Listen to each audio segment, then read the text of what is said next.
नमाज पढ़ना बंद करो, बंद करो, बंद करो। नमाज पढ़ना निकलने के लिए 8 घंटे पहले निकल।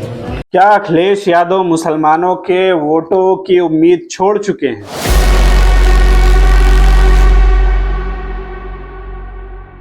क्या अखिलेश यादव जिस पीडीए को बनाए थे उस पर वो सही चल नहीं पा रहे हैं?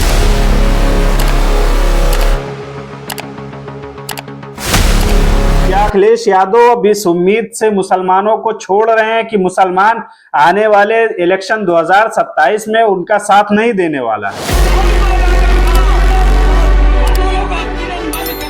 आइए आज हम इन्हीं सारी चीजों पर बात करेंगे और कुछ ऐसी चीजें आपको बताएंगे जिससे आपको ये समझ में आएगा कि हाँ मैं सही कह रहा हूं कि गलत कह रहा हूं।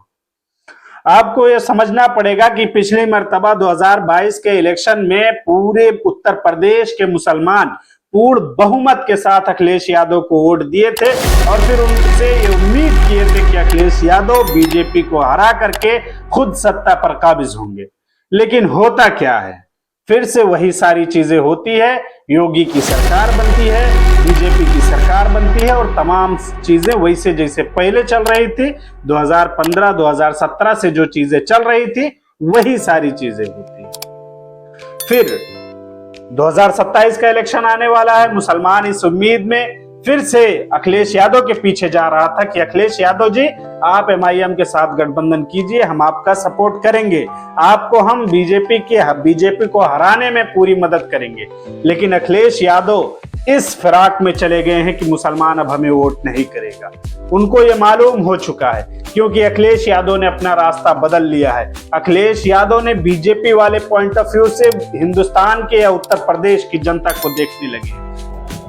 गौ माता की सेवा करने वाले दुखी हैं और इस सरकार ने कष्ट दुख दिया है, महंगाई दी है। अब बताइए अभी जो चल रहा है, अभी फिलहाल में जो चल रहा है कि जो बाबाओं की जो टीम है, जो जितने भी बड़े बड़े बाबा हैं, जितने भी बड़े बड़े अपने आप को मुक्तेश्वरानंद और तमाम जैसे बड़े बड़े धार्मिक बाबा हैं, उन्होंने अपने आप को दो पार्टियों में बांट दिया। उनकी दो पार्टी बन चुकी है कि योगी सरकार या योगी आदित्यनाथ जाएंगे तो दूसरे बाबा के पास जाएंगे, अखिलेश यादव जाएंगे तो दूसरे बाबा के पास जाएंगे, राहुल गांधी जाएंगे तो तीसरे के पास जाएंगे। अभी फिलहाल में कल की न्यूज आती है कि अखिलेश यादव जाते हैं और फिर जो है अभिमुक्तेश्वरानंद से मिलते हैं और ये कहते हैं कि हमारे बाबा बहुत परेशान हैं, हमारे प्रदेश का बहुत बुरा हाल है, हमारे गायों का बहुत बुरा हाल है। मतलब ये सारी चीजें अखिलेश यादव को नजर आ रही हैं, उनको दिखाई देता है। जैसे कि उस हिजाब के मामले पर उन्होंने कहा था कि हमें सुनाई नहीं दे रहा है, लेकिन अभी के टाइम पर उनको ये दिखाई दे रहा है कि गाय के साथ नाइंसाफी हो रही है। लोग ये कह रहे हैं उसको राष्ट्रीय पशु बनाओ, लेकिन नहीं बनाया जा रहा है, सरकार वो कदम नहीं उठा रही। ये सारी चीजें अखिलेश यादव को नजर आ रही, लेकिन मुसलमान उनके पीछे जा रहा है, उनसे कह रहा है कि आप जो है एमआईएम के साथ गठबंधन कर लीजिए। तो वो कहते हैं कि जो हमारा इंडिया गठबंधन कहेगा हम उसी पर चलेंगे, उसमें किसी को ना शामिल किया जाएगा ना किसी को निकाला जाएगा।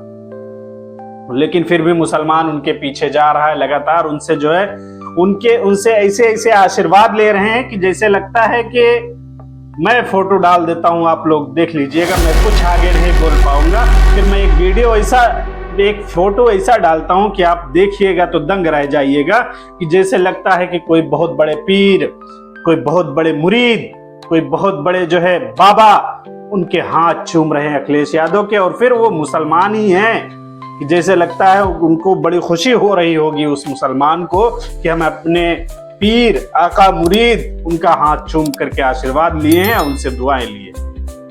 इस तरह के हालात बने हुए हैं। उनको मुसलमानों को ये नहीं समझ में आ रहा है कि अखिलेश यादव 2027 का इलेक्शन करीब आ चुका है, लेकिन वो मुसलमानों के बारे में बात नहीं करना चाहते। वो पोस्ट ये कर रहे हैं कि सनातन ही समाजवाद है, सनातन ही समाजवाद है, मतलब जो है जो सनातन धर्म है वही समाजवाद। इसमें गलत क्या कह रहे हैं कुछ नहीं समझ में आ रहा है। लेकिन तुम्हारा नाम कहाँ है, तुम्हारे बारे में बातें कहाँ हो रही हैं, तुम्हारे बारे में अखिलेश यादव या राहुल गांधी की बात आती है, राहुल गांधी जब देखो तब उनकी पार्टी के लोग ये कहते हैं कि ओवैसी बीजेपी की बी टीम है, ओवैसी को बीजेपी ने भेजा है, मोदी ने भेजा है, फलाने ने भेजा है, धमाके ने भेजा है। आपको मैं दिखा देता हूं वीडियो नितिन गडकरी के साथ बैठ करके कैसे राहुल गांधी, प्रियंका गांधी और उनके परिवार के लोग बैठ करके समझौता करते हैं, बातें करते हैं। किस उनको निकलने के लिए 8-8 घंटे बाद निकल स्ट्रक्चर ऐसा बना था कि उनको निकलने के लिए आगे मर गए। इस पर चर्चा हो रही, लोग सवाल पूछ रहे हैं, भाई क्या कैमरे के सामने ही जो है ये सारी चीजें नफरत वाली चीजें होती हैं कि कैमरे के पीछे भी ये सारी चीजें? तो लोगों का ये सवाल, लोगों का ये जवाब होता है कि कैमरे के सामने ही ये सारी चीजें होती है, कैमरे के पीछे नहीं होती है। कैमरे के पीछे कैसे, किस तरह से एक ही प्लेट से जो है पानी पिया जाता है, ये सारी। अखिलेश यादव जो है मुक्तेश्वरानंद से मिलने जाते हैं और वहां पर उनको मुक्तेश्वरानंद का दर्द दिखाई देता है, लेकिन पिछले करीब पता नहीं कितने सालों से मुसलमानों पर हो रहे जुल्म वो नहीं दिखाई देते हैं। मैंने आपको कहा कि हिजाब वाले मामले पर अखिलेश यादव ने कहा था कि हमें सुनाई नहीं दे रहा है, आई लव मोहम्मद वाले मामले पर कहा था हमें सुनाई नहीं दे रहा है। सारी चीजें हो रही हैं, आपको दिखाई नहीं दे रहा है, मुसलमानों आपको नहीं दिखाई दे रहा है। अगर इस मर्तबा भी असदुद्दीन अवैसी उत्तर प्रदेश आने वाले 2027 के इलेक्शन में कोई हल नहीं निकाल पाते, कुछ उनको हासिल नहीं होता है, तो उसका गम नहीं होगा उनको, क्योंकि उनकी बनी बनाई सरकार है, उनके पास सारी चीजें हैं। वो अगर तुम्हारे लिए आ रहे हैं, अगर वो उत्तर प्रदेश में आए हैं इलेक्शन लड़ने के लिए, तो तुम्हारे लिए है, तुमको जगाने के लिए। अरे तुम कि कब तक इस भरम में रहोगे कि अखिलेश यादव तुम्हारी लड़ाई लड़ेंगे? कब तक इस भरम में रहोगे कि राहुल गांधी तुम्हारी लड़ाई लड़ेंगे? राहुल गांधी वो इंसान, अखिलेश यादव वो तुम्हारे बारे में बात नहीं करना चाहते हैं, तुम्हारे साथ खड़े नहीं होना चाहते हैं। अब भी आपको यही लगता है तो उस टाइम पर, उस वक्त में असदुद्दीन अवैसी का यही कहना होगा कि रोजे महशर तुमसे भी होंगे बहुत सारे सवाल, रोजे महशर तुमसे भी होंगे बहुत सारे सवाल, अहले कूफा की तरह तुमने भी दगा की है। जिस तरह से कूफा वालों ने हजरत इमाम हुसैन रजी अल्लाह ताला अन्हु को बुलाया और फिर उनके साथ जंग में नहीं गए, उनको अपनी पीठ दिखाकर भागे, उसी तरह से उत्तर प्रदेश के मुसलमानों का हाल है कि जिस तरह से असदुद्दीन अवैसी आए, मुसलमानों के बुलावे पर आए और फिर तमाम अपना जोर लगाए असदुद्दीन अवैसी, लेकिन उनको जो है कुछ हासिल नहीं हुआ। तो इसी तरह के हालात बनेंगे, क्योंकि अहले कूफा भी हजरत इमाम हुसैन को बुलाए थे और फिर पीठ दिखा करके चले गए। वहां पर हजरत हुसैन थे, यहाँ पर असदुद्दीन अवैसी हैं। तुमको क्या लगता है असदुद्दीन अवैसी चंद रुपयों के लिए तुम्हारे साथ समझौता करेंगे? तुम्हारे या किसी नेता के साथ समझौता करेंगे? तुमको क्या लगता है? आप अपनी राय बताइएगा हमें कि आपको अगर ये लग रहा है कि बीजेपी की बी टीम है तो उसको बताइए, दलील दीजिए कि हाँ इस तौर पर लग रहा है, मतलब ऐसा काम किया तब लग रहा है। लोग ये कहते हैं जहां से जो है मुसलमानों की तादाद ज्यादा है वहीं पर असदुद्दीन अवैसी अपने कैंडिडेट उतारते हैं।